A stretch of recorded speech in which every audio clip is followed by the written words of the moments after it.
یہ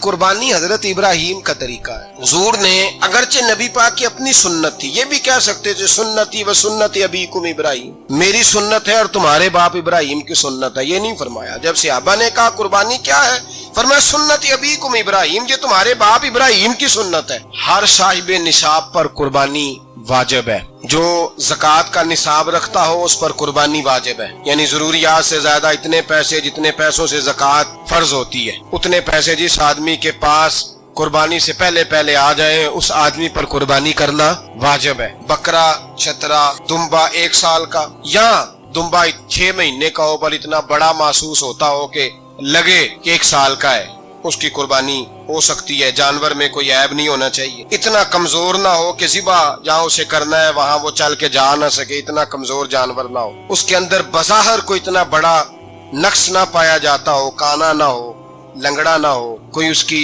ہاتھ نہ کٹے ہوئے ہو، ایسا نقص جو واضح ہو. بکرا 1 سال کا، گائے اور بھینس یہ 2 سال کی، اونٹ 5 سال کا. اب اس میں یہ ہے کہ ہمارے بہت سارے دوست چونکہ ہم دیہاتی لوگ ہیں تو پوچھتے ہیں کہ دوندا نہیں ہے تو چوگا نہیں ہے، تو یہ ہماری پنجابی کی اصطلاحات ہیں. پنجابی کی شریعت اسلامیہ نے سال بتائے ہیں، یہ تو ہم نے اپنی آسانی کے لیے، یا دیہاتوں میں جو ماحول تھا اس طرح کا جانور لیں، خوبصورت جانور لیں. جو نصاب ہے وہ بھی میں نے آپ کو بتایا. لیکن ایک اور پہلو بھی ہے، نبی پاک صلی اللہ علیہ وسلم پہ زکوٰۃ کبھی فرض نہیں ہوئی، کبھی حضور پہ زکوٰۃ فرض نہیں ہوئی. نبی پاک صلی اللہ علیہ وسلم کے پاس اتنا سرمایہ کبھی اکٹھا ہوا ہی نہیں کہ زکوٰۃ فرض ہو. لیکن نبی پاک کے صحابہ فرماتے ہیں کہ مدینے کے 10 سالوں میں اللہ کے رسول نے ہر سال قربانی فرمائی ہے، ہر سال قربانی دی. اور جس سال حضور حج کرنے گئے اس سال اللہ کے نبی نے 63 اونٹ ذبح فرمائے. اور حضور صلی اللہ علیہ وسلم جب اونٹ ذبح کرنے لگتے نا تو صحابہ کہتے ہیں اونٹ خود دوڑ کے حضور کے سامنے آ کے لیٹ جاتا اور نبی پاک اسے ذبح کرتے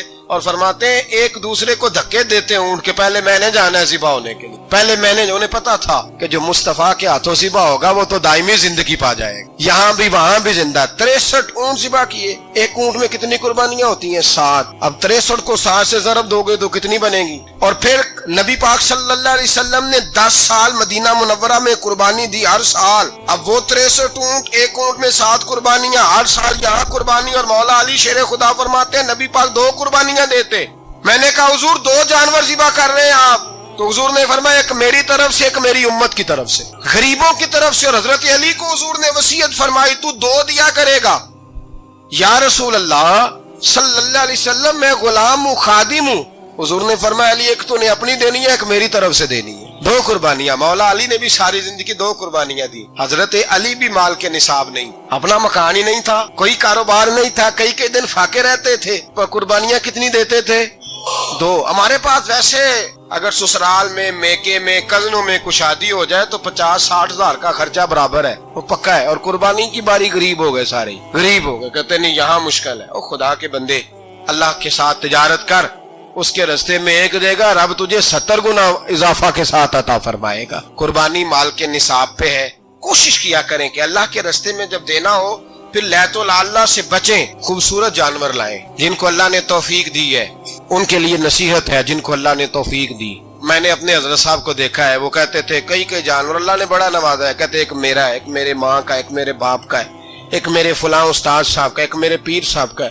یہ جانور غوث اعظم جیلانی کا نام کا دے رہا ہوں. اور پھر ایک بڑا خوبصورت جانور بندھا ہوتا اور حضرت خود ان کو چارہ ڈال رہے ہوتے. تو حضور یہ کیا ہے؟ فرمانے لگے یہ میں رسول اللہ کے نام پہ قربان کروں گا، یہ نبی پاک کے نام پر قربان کیا جائے. جن کو اللہ نے حیثیت دی ہے وہ کوشش کریں اپنے محبوب کی طرف سے بھی قربانی کریں، نبی پاک کے نام کی قربانی دے. خوبصورت سا جانور پیارا، پھر اس کی خدمت ہو، پھر اس کی قربانی دی جائے اور نبی پاک کے نام پر قربانی دی جائے. حضور نے خود وصیت فرمائی حضرت ابو بکر صدیق کو. قربانی بڑا حسین عمل ہے اور میرے نبی پاک صلی اللہ علیہ وسلم نے ناراضگی بھی فرمائی. ذرا خوگر حمد سے تھوڑا سا گلہ بھی سن لے. میرے حبیب نے فرمایا جو طاقت کے باوجود قربانی نہ کرے وہ ہماری عیدگاہ میں عید کی نماز پڑھنے نہ آئے، وہ نہ آئے. اور یا رسول اللہ جو کرے گا، فرمایا قربانی کے جانور کا خون کا قطرہ بعد میں زمین پہ گرے گا، اللہ اس کے سارے گناہ پہلے معاف فرما دے گا، اللہ اس کے سارے گناہوں کو بخشے گا. قربانی کریں، خوبصورت انداز میں کریں، اللہ کی رضا کے لیے. بزرگوں نے لکھا ہے